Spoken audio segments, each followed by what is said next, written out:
I don't see any more. Nor do I. The plan worked. It did. It bloody worked. We sent every last one of the rotten bastards straight to the mud! Lord, perhaps this will be enough to stop the Cullings. For the time being, at least. Perhaps. Though I doubt my mother will take this loss well. She'll move swiftly to see her minions' ranks replenished. And then it will all begin again. I often wonder if the nation we once knew is gone for good. Her fields rot. Her people starve. We battled to preserve the flame that was, but for every foe we fell, another springs up in its place. Yet be that as it may, it is still our home, and we must fight for it, as we always have, and always will. For as long as the Firebird's flame burns in our hearts, the Duchy cannot die, and her loyal subjects may dream of a day when the Rosarian standard flies over Rosalith once more. So wait, Think we should fall back to Port Isolde before the garrison sends reinforcements? A sound strategy, my lord.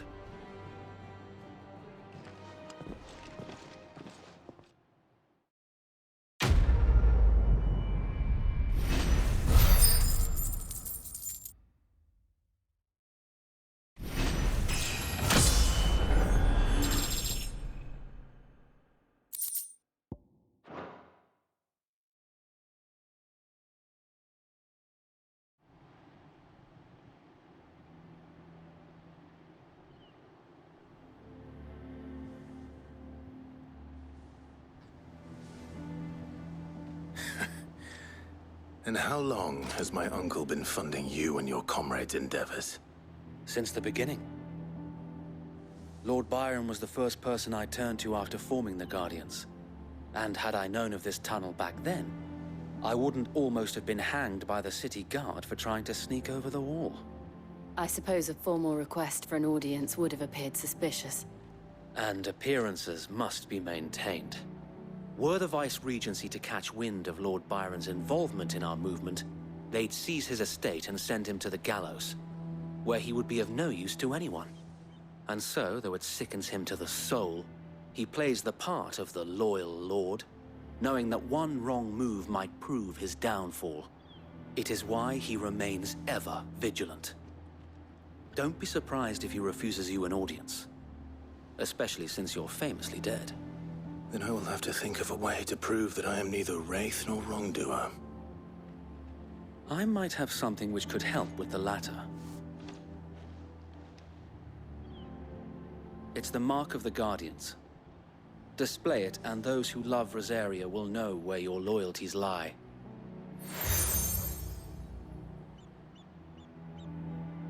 I shall wear it with pride.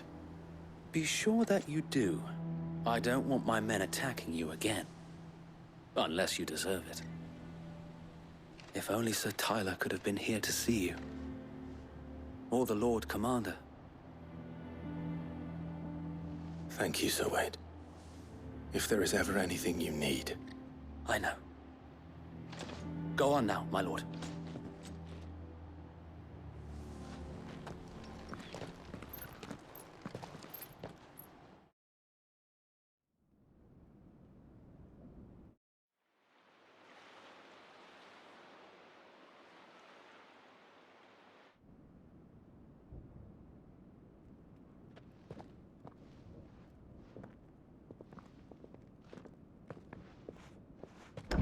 How accommodating. Do you really think they believe we are who we say we are? Not a chance.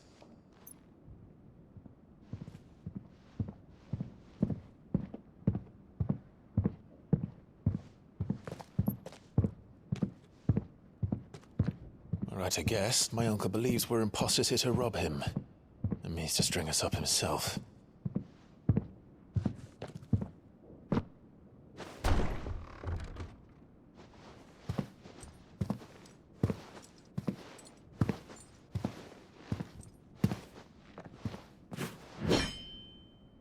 Imagine my surprise when I was told my nephew had come to visit.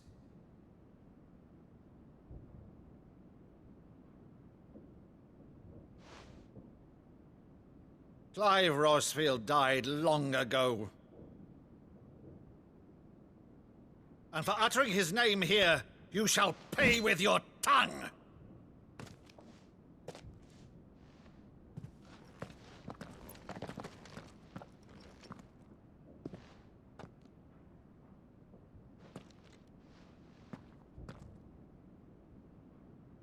You would mock me as well?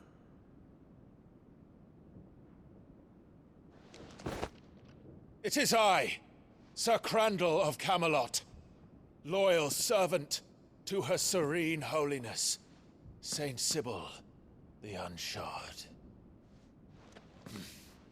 Meadow, thou vile sorcerer, for thy crimes against church and crown, I shall have thy head.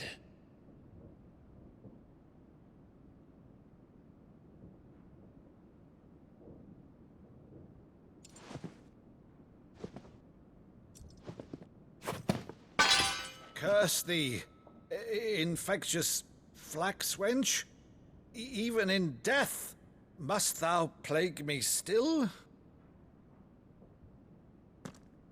Very well. I shall open the gates of hell, that thou might see thy charge once more.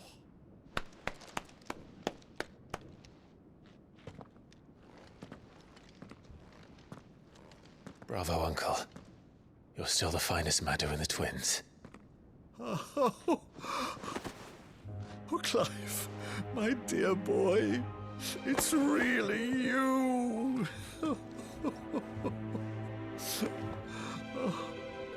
You always were fond of that scene from The Saint in the Sanctuary. Never did let me play Sir Crandall.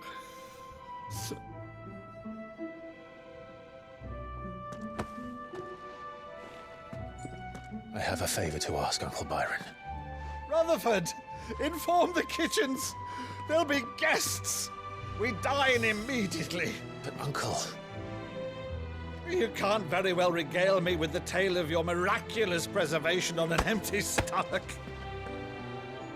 Go on, sit.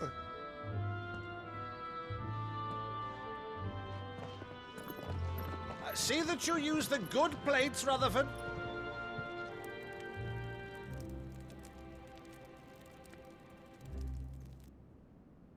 So you arrived late to one of her cullings, did you? Since becoming Vicereine, Annabella has been a constant thorn in Rosaria's side, but these atrocities are a new low. Something has changed. Quite what, I don't know, but the woman we knew is gone, and a monster sits in her place. A monster. For better or worse, I've been charged with governing this town, and thus must maintain the illusion of obedience. That's all I can do to aid Wade and his merry band of revolutionaries. So he's told us. You have risked much for Rosaria. Our nation will be forever in your debt.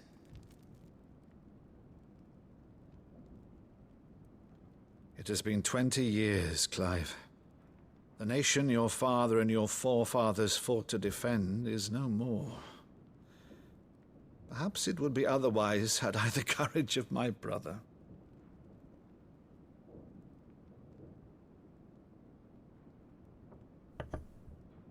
All right, if it's a ship you require, a ship you shall have. I've a galley in port, but recently relieved of her cargo. She can be outfitted for the voyage in a matter of weeks. So you believe us, then? About everything? Believe you? Ha! Only a fool would believe even half of the things you claim. But until tonight, only a fool would have believed my nephew still lived. And besides, I have it on good authority that Clive is telling the truth. Whose authority? On your own, of course. You've always been a terrible liar. Is that true? It's not untrue. Let's say no more about it, eh? It wouldn't do to linger on my nephew's greatest failing.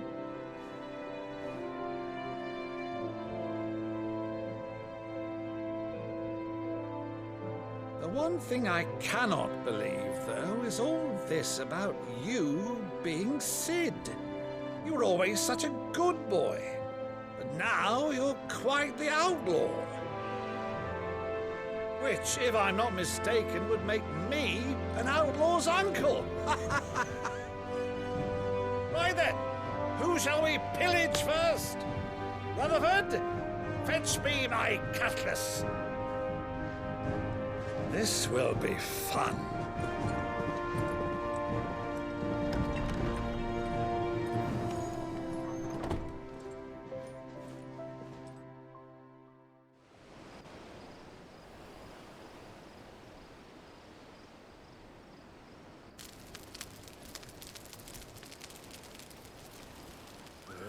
Over there. Go on. She's a fine ship, isn't she? Once outfitted, she'll bear us across the boiling sea to Drustinus in the space of 3 days.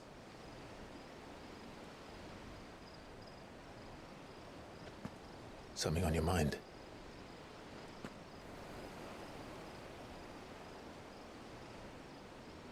Monsters. When I served the Iron Kingdom, I did so because I saw no other choice. Because once they learned that the lash would not move me, they turned it on those who could.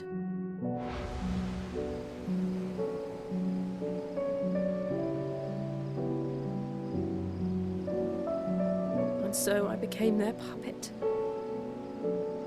I let them pull my strings, telling myself it was not my hand that swung the sword, but another's. I removed myself from the truth so I wouldn't feel the pain it caused.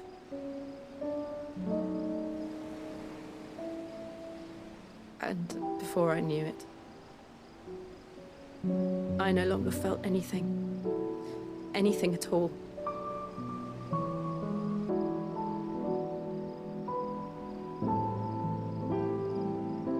I had become a monster. Jill.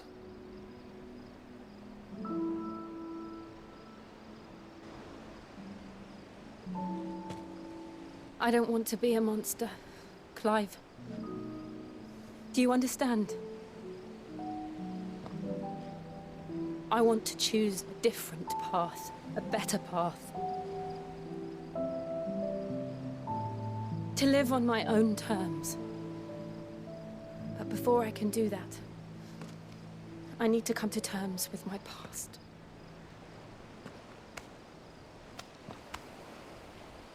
And when you do, I'll be standing there with you, just as you stood with me.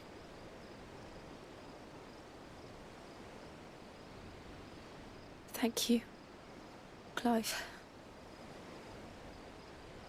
I must atone for my sins.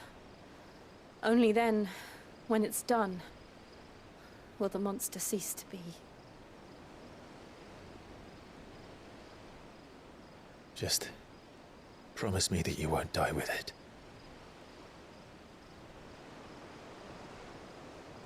Now, let's get some sleep. The journey back to Benamir is long, and there is much to tell the others.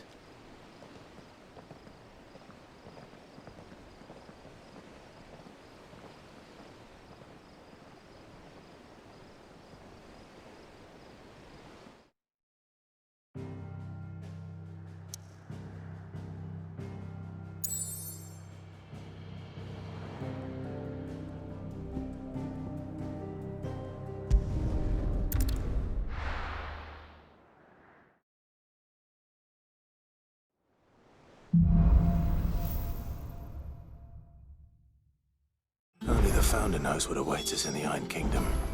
But Vivian could probably make an educated guess.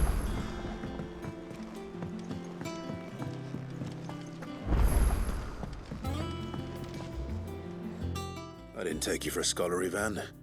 Oh, this? Well, it's Valisthea, a culinary pilgrimage. I borrowed it from old tomes. Seems there's no creature in the realm so foul it can't be cooked up into something delicious. Think I'll stick to the unfoul ones, thanks. Oh, where's your sense of adventure, Sid? Honestly, one glance at these recipes, and even you would trade in your sword for a butcher's cleaver. From spit roasts to sweetmeats, this book has them all. What I wouldn't give to bring these recipes to life. If it's my blessing you're hoping for, then by all means. Well, I'm no hunter, Sid. The first tunnel worm I came across would be the death of me. But you're made of sterner stuff. Would you help me resurrect one of these recipes? Something tells me you won't be taking no for an answer. Fine, I'll help. Fantastic! Thank you. So, dare I ask what's on the menu? Chance's Stew. It was once a favourite among the gourmands of Oriflamme, if the author is to be believed. Though Molly's never heard of it. The only problem is that while the recipe is extremely detailed in most respects, it's infuriatingly cryptic as to the main ingredient. A beast, no doubt. Most likely something that would make easy work of a simple cook with more broth than brawn, but unwanted violets. I've no idea what they might be. Does the book say anything else? Well, only that the sweetest violets sprout atop the bed of roses. Roses. Rosaria, perhaps? One of the butchers in Martha's Rest might know something. I'll ask next time I'm there.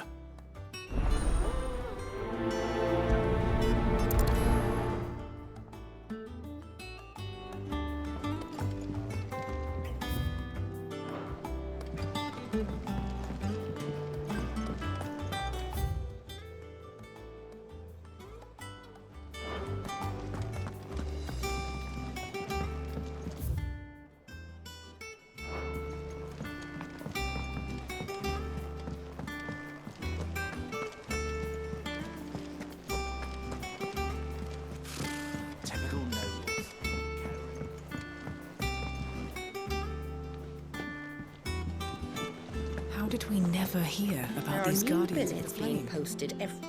Clive! Oh, am I glad to see you? Is something wrong? It's Blackthorn. He ain't himself. And if I'm honest, he ain't been for a while. That normally it only takes a couple of drinks to perk him back up, but not this time. Something's getting him down. And whatever it is, he ain't telling. It's like he's lost his spark, you know? He's barely got enough fire in his belly to get the ump about stuff. But I'm thinking he might if we both bent his ear, because he respects you, innit? So, what you say? Fine. If you think it will help. Knew you'd understand. But if he doesn't want to talk, we let him be. He'll open up when he's ready. All right. Now, he'll only smell a rat if we both turn up at once. So, I'll go first, and you can meet us at the forge. Wait a bit, then head over when you're ready.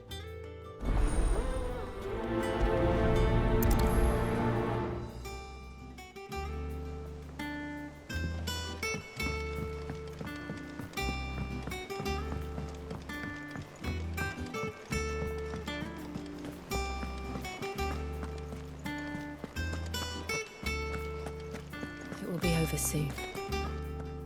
One way or another.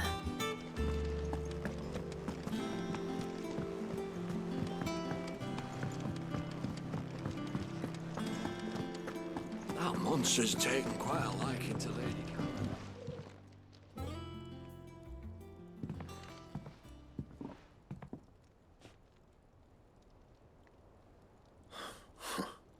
First August, and now you. What are you pair up to? What's it got to do with me? August was worried that something had been weighing on your mind. I thought you might want to talk about it. Did you now? I told you not to stick your nose in my business. What'd you go and do? Clive just wants to help, innit? What's so bad about that? Talk to him. You never know, you might feel better for getting it all out in the open. Please, mate. I'm worried about you. shut you up. It's nothing really. Stupid. Not the sort of thing you bother people about. Why don't you tell us all the same?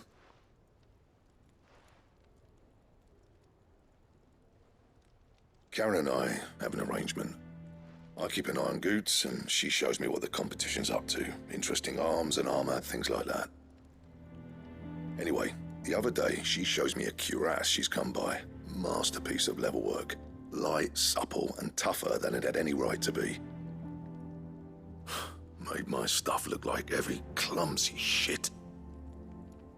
I should have brought the bastard thing there and then just to study it, but I was too proud. And now every time I reach for my hammer, I'm reminded that I'm not the craftsman I thought I was. There. You happy? You got what you came for. Now piss off. All right. We're going.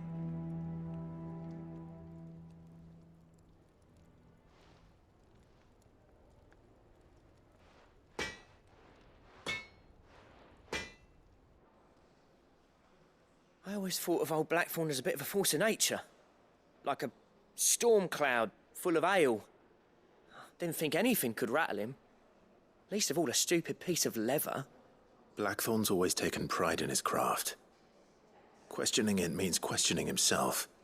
Something tells me this is only going to get worse.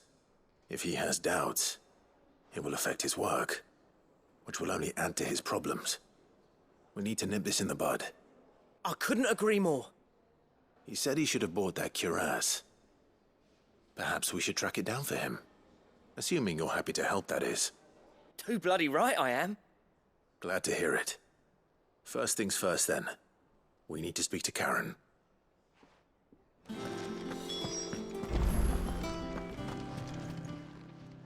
Karen, do you have a moment? Blackthorn mentioned that you'd recently come by a leather cuirass. An exquisite example of the craft, from what he told us. And he ain't been himself since he saw it. So we thought we'd buy it for him. Sorry, sold it already. Didn't think Blackthorn cared for it the way he turned his nose up. But it was nicely put together, that's for certain. Even if the bloke who made it is a bit of an odd one. Happened across him on my travels. Makes all his stuff to order, but the fella who commissioned it refused to pay. He didn't like the colour of summit. So I took it off his hands for a fair price. You don't know where we might find him, do you? Like I said, he's a bit of an odd one. Doesn't even have a workshop. He don't trust hunters neither, which means he spends as much time out tracking beasties as he does working their hides. I see. He did tell me something, though. Apparently, his next commission's for a set of griffin hide greaves. Here, there's a griffin on the hunt board. The curse breakers were placing bets on who'd bag it. Now, where the bleeding hell was it sighted? Somewhere in Sambrec, maybe... Cairnorthern, that was it. Thank you, Karen. We'd be lost without you. At least you admit it. So, it sounds like going after that griffin might be the best chance we have of finding our roaming leatherworker. I'll leave the hunting to you if you don't mind. While you get on with that, I'll ask around the markets. See if I can't sniff out who he is and where he's hiding. Good idea. Hopefully one of us will be able to track him down.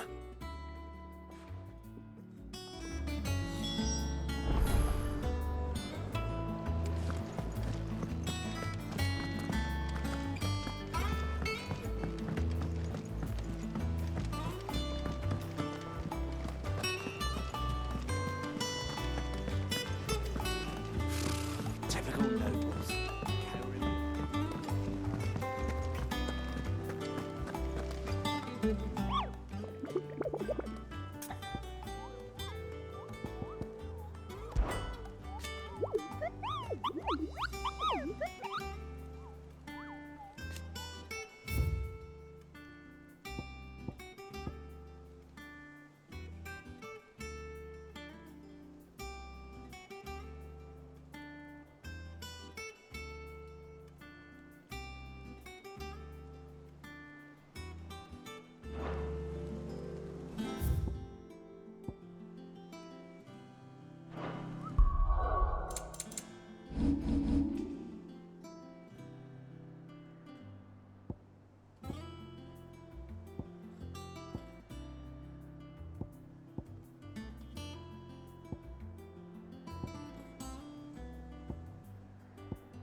Thank you for sticking with us. Those of us who are still here have to look after each other, don't we?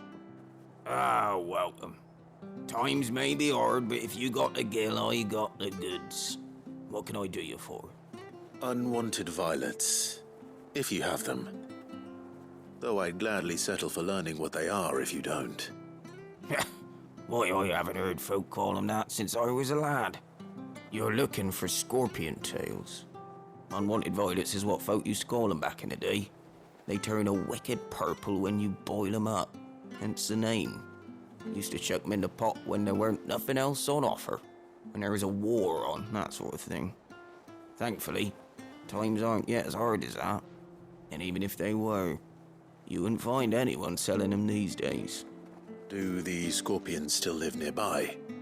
I dare say they do. 3 Reeds would be your best bet, memory serves. Thank you. You've been most helpful.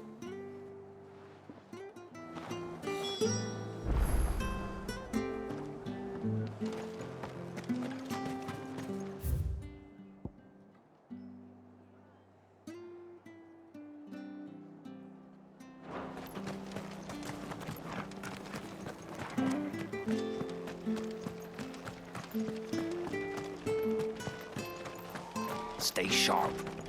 After what the Empire did to Martha's Don't you go causing any trouble now.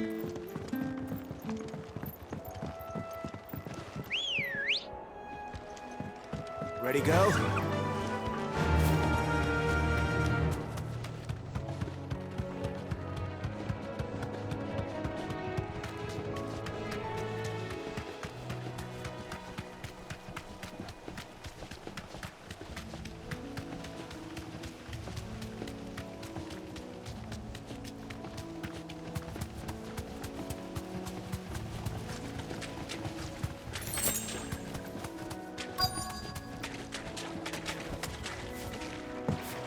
Scorpions. At least I know what I'm up against.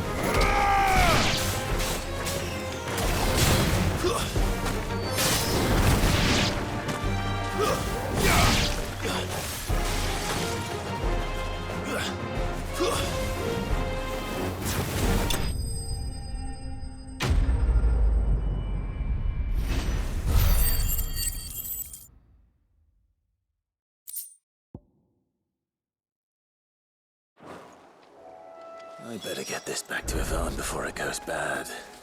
Or any worse, at least.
not alone.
Thanks, Gal.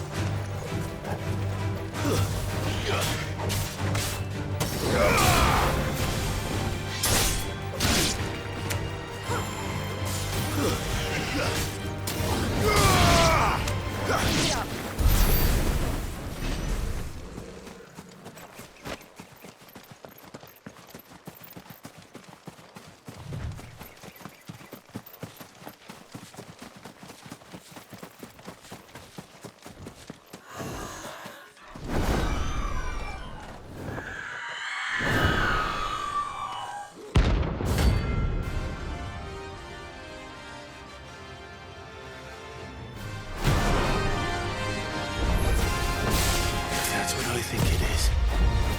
This isn't gonna be easy.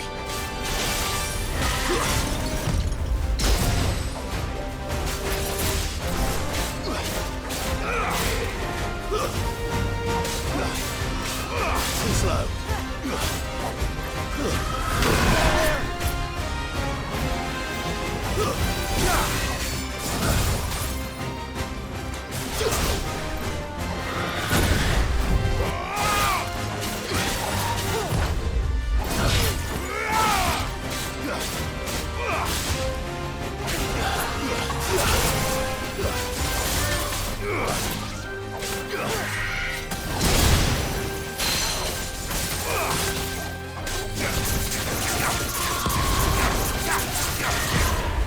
Nice try.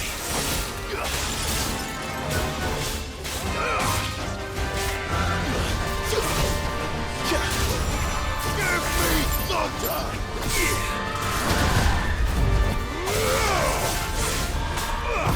Too slow.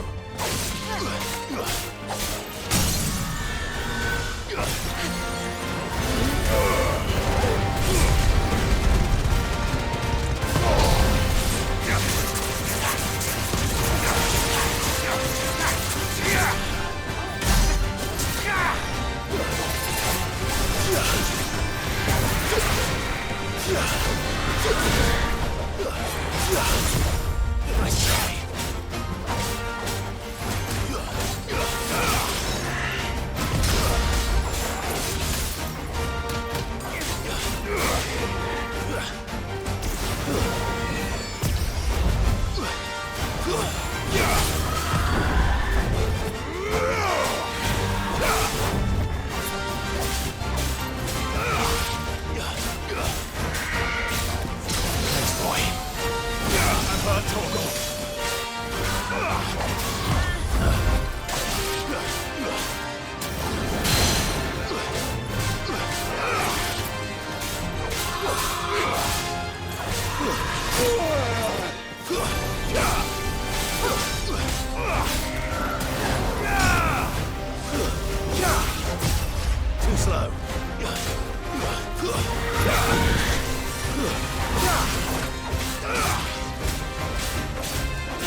It's over.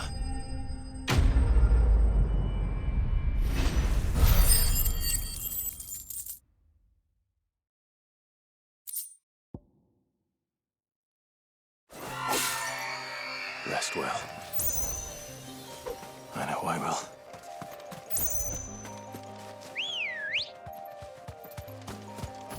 Let's go.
did you find our mystery ingredient?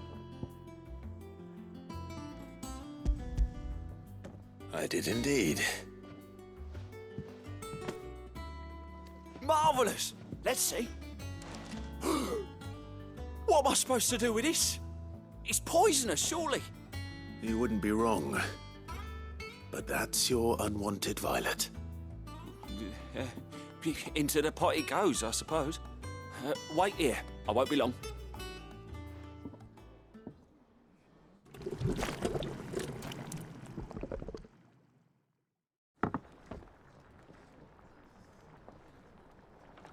I present Chance's Stew, risen once again from the ashes of obscurity. Grab a spoon, Sid. Let's eat while it's hot. I'm, not hungry. Well, it'll be too late once I've licked the bowl clean. Your loss.